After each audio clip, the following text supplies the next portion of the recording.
Greetings everyone, I'm Stefan, and this is the ultimate traits tier list for Stellaris 2.7 and beyond. As you can see, I've added on the machine traits off to the sides, and these machine traits actually apply to both robots built by normal organic empire and Gestalt consciousness machine empires. Those two are very different things, but fortunately for us, the traits are quite similar in their, power levels, and so we're going to be able to cover everything as if it was just one traits tier list. There is a couple exceptions in the tier list that I do have to mention as we're going through, but besides that, we're going to be talking about one single entity. For the purposes of this video, we'll be using the Machine Empire tier list only, but if you want to check out the normal organic tier list, you can of course do that in the top right and in the description. Anyways, let's begin with the traits. Let's begin at the bottom and work our way to the very top, starting with enhanced memory. Of course, some traits don't really deserve a lot of coverage, such as this one.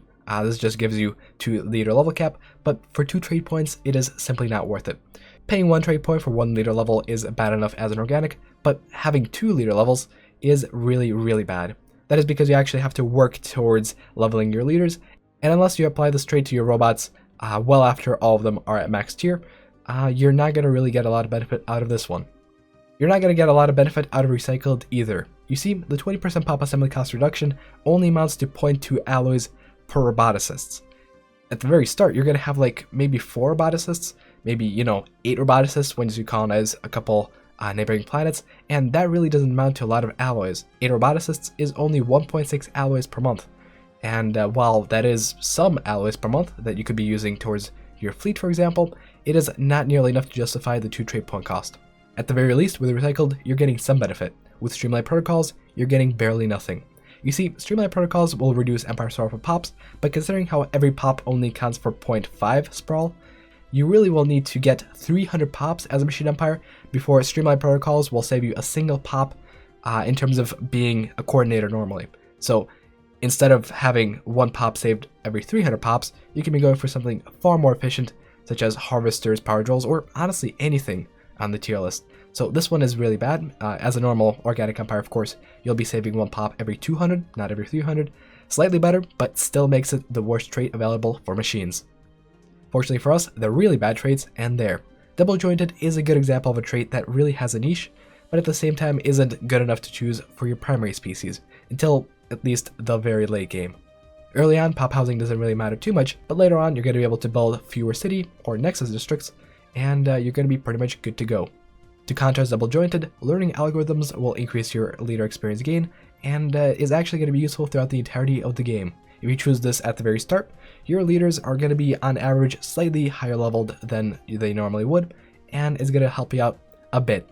Leader levels aren't too significant, but considering how this is only 1 trait point, and it actually affects you throughout the entirety of the game, it is far better than Enhanced Memory. Up next, we have Propaganda Machines. This one increases unity from jobs, although honestly considering how it's a synthetic trait and you don't really get it until the very late game where unity isn't too significant, I generally avoid picking this one, but if you had the option to choose it and you really wanted the unity, this is more efficient than the alternative for organics, which is traditional, which only gives plus 10% to unity. So you could potentially min-max and have your robots be doing the unity jobs and your organics be doing the other jobs, but realistically I never pick this trait and instead pick the ones that are higher tier. Something like Domestic Protocols is useful, albeit situationally.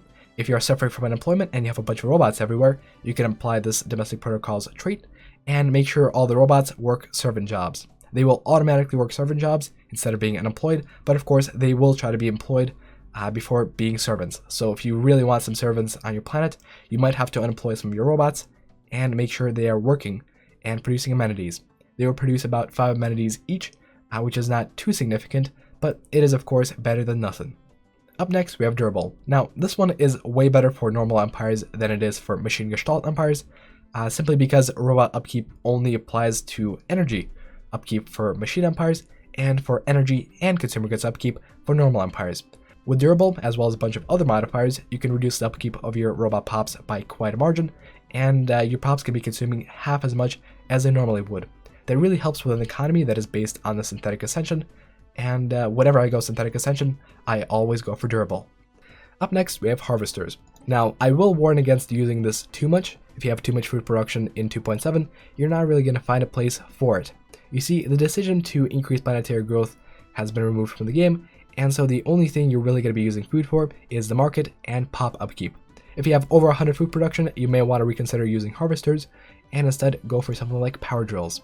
Power drills will cost the same amount and will increase minerals by 50% instead of food. Minerals are pretty much always useful, and so you're not really going to go wrong with power drills. Of course, it does have the downside of not really being efficient if you want to sell your minerals, but overall, minerals are a lot more useful than food, and so power drills can be a lot more useful than harvesters. Neither of them, however, are as good as superconductive. Superconductive increases energy from jobs by 15%, and if you're playing as a machine empire, it is quite excellent. Machines and synthetically ascended empires will produce a base of 6 energy per pop, and considering how machine empires consume energy for their research instead of consumer goods, it is really an excellent trait. Superconductive is pretty much a must-have for machine empires, but for normal empires it is merely B tier. It's an A tier because you will mostly be using this with a machine empire, but for a normal organic it is on the same level as power drills and harvesters. Something that is solidly A tier for normal empires is loyalty circuits. This one will increase happiness by 10%, although you do have to keep in mind that unless every single pop has this happiness trait, you're not really going to get a lot of benefit. However, if let's say all of your pops on a planet have loyalty circuits, happiness plus 10% effectively means stability plus 6, and stability plus 6 effectively means resource production plus 4. And considering how this is 4% production for 2 trade points, rather than, 5% for 3 trade points, it is actually quite worthwhile. And now that we're talking about this one, it is really, really quite worthwhile. If you are playing as a machine empire or have synths as a normal empire, efficient processors is pretty much the way to go. If, however, you're playing as a normal empire and you only have robots, efficient processors isn't really an option. As robots can only work 2 jobs, you should be focusing on boosting those 2 jobs instead of trying to get a bonus to everything. Efficient processors is really good, but only if there's a wide variety of jobs that your pops can actually work. Up next we have logic engines, and there's really not much to say. More research is always good, and you're going to be benefiting quite a bit from this one. Of course, it's not nearly as good as something as mass-produced, or motion emulators for that matter. Those 2 traits are S tier and should be pretty much chosen in every single situation. Mass-produced is available to both normal empires and machine empires, and the increase of pop assembly speed by 15% is quite incredible, considering how normal empires have a trait for 10% pop growth for 2 trait points. This is effectively 3 times better than their trait, and I'd pretty much choose this every single time. Mass-produced will increase pop growth will increase your production, and production will increase everything in your empire. The only trait in Stellaris that can remotely compete with mass-produced is, of course, emotion emulators. This one will increase amenities from jobs by 20%, and it only costs a single trait point.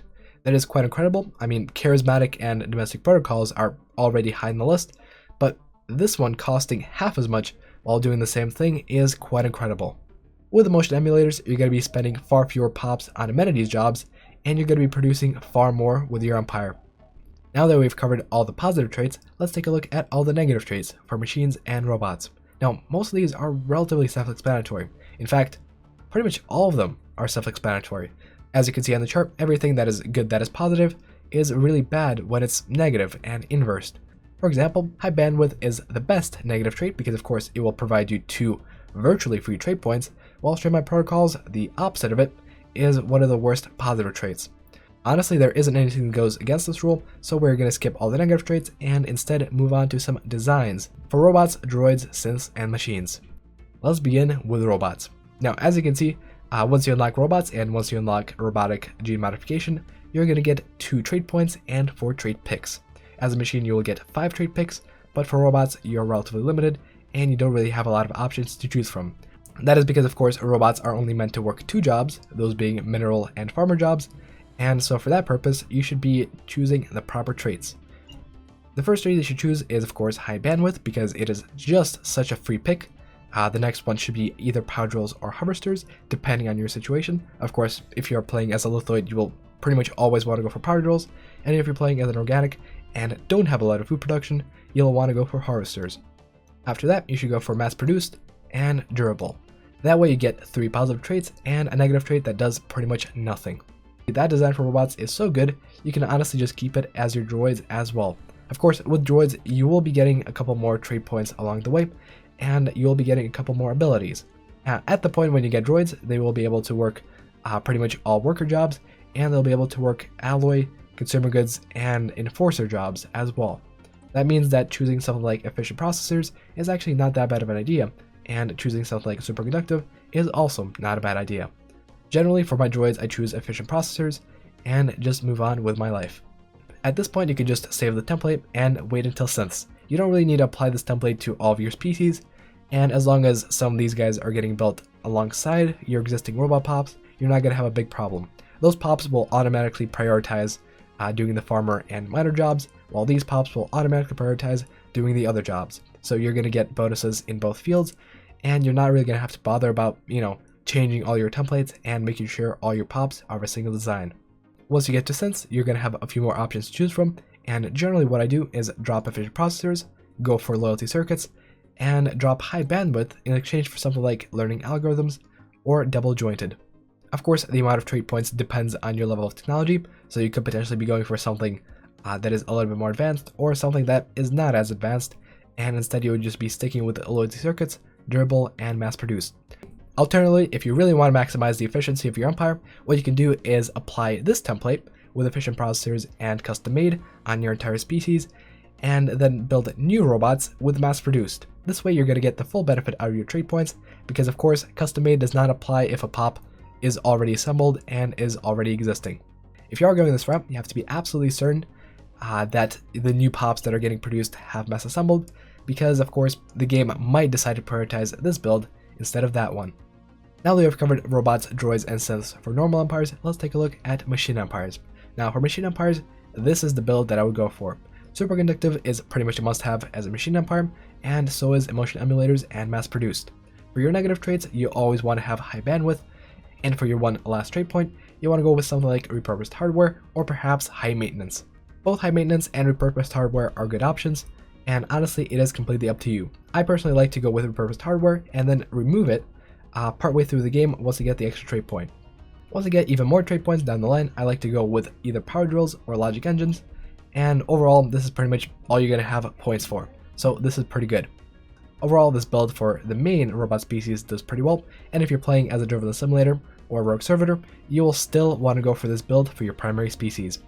If you are playing driven assimilator, you will want to go for a species that is perhaps primarily focused on minerals and perhaps on doing science. If you are playing as a rogue servitor, you want to make sure your species has the following traits: unruly, repugnant, extremely adaptive, traditional, and conservationist. This design will make your biotrophies slightly more adaptive, reducing their upkeep on all planets, and traditional and conservationists of course have to deal with their consumption of consumer goods for the production of unity. This build is generally going to be good, and you're not going to really have to modify your biotrophies at any point down the line. But anyways, that about does it for today. This is going to be the end of the tier list series for now. I may of course do an Ascension perk tier list sometime in the future, so please let me know if you really want to see that soon, or if you want to see some builds such as the one I'm doing with the slave technocracy in the future instead. In any case, don't forget to subscribe to the channel to not miss out on future content. Thank you all for watching, and I hope to see you guys soon. Bye bye.